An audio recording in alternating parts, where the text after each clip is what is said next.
Hi అండి. Welcome back to తెలుగువారి రుచులు. నేను మీ హర్ష. ఈరోజు ఇంకొక సరికొత్త రుచితో స్పెషల్ వడియాల రెసిపీ తెలుసుకుందామా?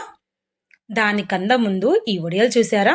ఇట్లా నూనెలో వేయంగానే చక్కగా ఉల్లి పొరల్లాగా ఎలా వచ్చినాయో, వీటిని నోట్లో వేసుకుంటే కరిగిపోతాయంటే నమ్మరనుకోండి. ఇంతకీ ఇవి ఏం వడియాలనుకుంటున్నారు? పెసరపప్పుతో చేసిన స్పెషల్ వడియాలండి. ఏంటి? పెసరపప్పుతో వడియాలా? అవునండి. పెసరపప్పుతో వడియాలు ఒక్కసారి ట్రై చేయండి. చాలా చాలా టేస్టీగా ఉంటాయండి. అదే విధంగా ఎంతో హెల్తీ కూడా. ఇలాంటి వడియాలు మనకి బయట ఎక్కడ దొరకవండి. మన కిచెన్‌లోనే ఒకసారి పట్టుకుంటే సంవత్సరం మొత్తం తినొచ్చు. ఇంతకీ మీకు కూడా వీటిని ప్రిపేర్ చేయాలనుకుంటున్నారా? ఇంకా లేట్ చేయకుండా రెసిపీ చూసేద్దాం. చలో మరి కిచెన్‌కి. ఈ వడియాలకు నేను ఒక కప్పు వరకి సన్నసగ్గుబియ్యం తీసుకుంటున్నాను. దానికి తోడుగా ఇంకొక కప్పులో పెసరపప్పును కూడా తీసుకుంటున్నాను. సో, ఈ 2 సేమ్ క్వాంటిటీలో తీసుకుంటే సరిపోతాయండి. వడియాలు చాలా పర్ఫెక్ట్‌గా వస్తాయి. ఇంకా ఈ రెండిటిని ఒక గిన్నెలో వేసుకొని ఒకసారి కలుపుకోవాలి. ఇప్పుడు వీటిని మనం సరిపడేంత వాటర్ పోసుకొని 1, 2 సార్లు బాగా క్లీన్ చేసుకుంటే దీనిలో ఉన్న వేస్ట్ ఏమైనా ఉంటే పోతుందండి. జనరల్‌గా పెసరపప్పు, సగ్గుబియ్యం కాంబినేషన్‌లో చాలా రేర్‌గా ప్రిపేర్ చేస్తారు. కానీ మీరు ఒక్కసారి ప్రిపేర్ చేయండండి. ఎంతో టేస్టీగా ఉంటాయి. ఒకసారి తిన్నారంటే అసలు వదిలిపెట్టరనుకోండి. సో, ఈ విధంగా క్లీన్ చేసుకున్న తర్వాత ఇప్పుడు దానిలోని వాటర్ మొత్తం వంపుకొని, ఇంకా ఫ్రెష్ వాటర్ 2 కప్పుల వరకు పోసుకొని, ఈ విధంగా రెడీ చేసుకోవాలి. ఇప్పుడు వీటిని ఒక గంట సేపు నానపెట్టుకుందాం. ఇవి నానేలోపు వాటర్‌ని రెడీ చేసుకోవాలి. ఇంకా డీప్ ప్యాన్‌లోకి ఒక కప్పుకి 6 కప్పుల చొప్పున వాటర్ పోసుకుంటున్నాను. అయితే నేను ఇందులోకి 10 కప్పుల వరకే వాటర్ పోసుకుంటున్నానండి. మిగిలిన 2 కప్పుల వాటర్‌ని పెసరపప్పు, సగ్గుబియ్యం నానపెట్టుకోవడానికి వాడుకున్నాను గాబట్టి సరిపోతుంది టోటల్‌గా 12 కప్పులు. ఇంకా ఈ వాటర్ గిన్నెని స్టవ్ మీద పెట్టుకొని, అవి మరిగేలోపు ఇంకా నానపెట్టుకున్న మన పెసరపప్పు, సగ్గుబియ్యాన్ని ఒకసారి చెక్ చేస్తే చూసారు గదా! చాలా పర్ఫెక్ట్‌గా నానిపోయినియి. ఇంకా వీటిని ఒక మిక్సీ జార్‌లోకి వేసుకుంటున్నాను.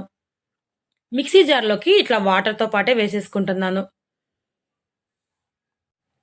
నేనిక్కడ తీసుకుంది సన్న సగ్గుబియ్యం కాబట్టి నాకు గంటలోపే నానిపోయినియి. అదే మీరు ఇంకాస్త లావుగా ఉన్న సగ్గుబియ్యం తీసుకుంటే ఇంకొక అరగంట సేపు ఎక్స్‌ట్రా నానపెట్టుకోవాలి. ఇంకా పెసరపప్పుతో పాటు స్పైసీ కోసం 6, 7 పచ్చిమిర్చిని కూడా ఇందులోకి కట్ చేసుకొని వేసుకోవాలి. మీకు కావాలనిపిస్తే ఇందులోకి చిన్న అల్లం ముక్క కూడా వేసుకోండండి. నాకు అల్లం వద్దు. ఓన్లీ పచ్చిమిర్చి వరకే వేసుకుంటున్నాను.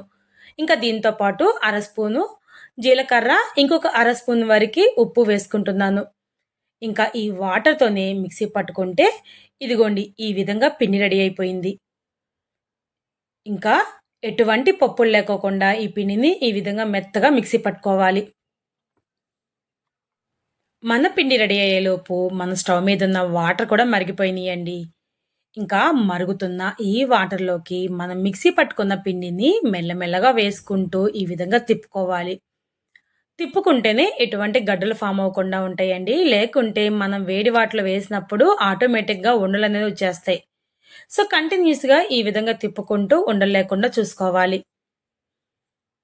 ఇంకా ఈ పిండిని బాగా ఉడికించుకోవాలి.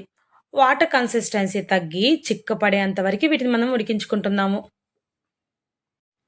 ఎక్కువగా మనం పెసర వడియాల కన్నా పెసర అప్పడాలను తింటాం. సో, అదే విధంగా ఈ వడియాలు కూడా అంతే ఫ్లేవర్‌తో మంచి టేస్టీగా జింగ్ జింగ్ అమేజింగ్ అంతేననుకోండి. ఇంకా ఇందులోకి నేను అర స్పూన్ వరకే ఎక్స్‌ట్రా ఉప్పేస్తున్నానండి. ముందు పిండి పట్టుకునేటప్పుడు అర స్పూన్ వేసాను గాబట్టి, ఇంకొక అర స్పూన్ ఇక్కడ వేసుకుంటున్నాను. సో, మీరు కూడా చూసుకొని వేసుకోవాలండి. వడియాలకి ఉప్పు ఎక్కువైందంటే ఇంక వాటి మీద ఆశలొదిలేసుకోవడమే. సో, నేనిక్కడ మరీ చిక్కగా ఉడికించుకోవడం లేదండి. కాస్త పలుచగానే. ఎందుకంటే కవర్ మీద ఎంత పలచగా వేసినా సరే అలా వచ్చేస్తాయనుకోండి. ఇంకా ఈ విధంగా కన్సిస్టెన్సీ రాగానే స్టవ్ ఆఫ్ చేసుకోవాలి. ఈ పిండిని కాస్త ఎక్కువగానే చల్లార్చుకోవాలండి. సో, అప్పుడే ఈ పిండి ఇంకాస్త చిక్కగా అవుతుంది. అందులోనూ నేను వడియాలు పట్టుకుంటుంది కవర్ మీద కాబట్టి వేడి వేడివి వేసుకోకూడదు. సో, అందుకనే చల్లార్చిన తర్వాతే వడియాలు వేసుకుంటున్నాను. ఇంకా చల్లారి పెట్టుకున్న ఈ పిండిని కొంచెం కొంచెంగా ఇంకొక గిన్నెలోకి తీసుకొని స్పూన్ హెల్ప్‌తో కవర్ మీద వడియంలా వేసుకోవాలి. కాస్త గ్యాప్‌తో వేసుకుంటున్నానండి. లేకుంటే అన్నీ కలిసిపోతాయి. ఇంక నేను ఈ వడియాలన్నిటిని టెర్రస్ మీద వేసుకుంటున్నాను. మీకు వీలు లేకుంటే ఇంట్లోనే ఆరబెట్టుకోవచ్చు. టెర్రస్ మీద కాబట్టి నాకు ఒక్క రోజులోనే అన్నీ ఆరిపోతాయి. ఇంక నేను ఈవినింగ్ చూసేసరికి చాలా బాగా పర్ఫెక్ట్‌గా ఎండిపోయినియండి.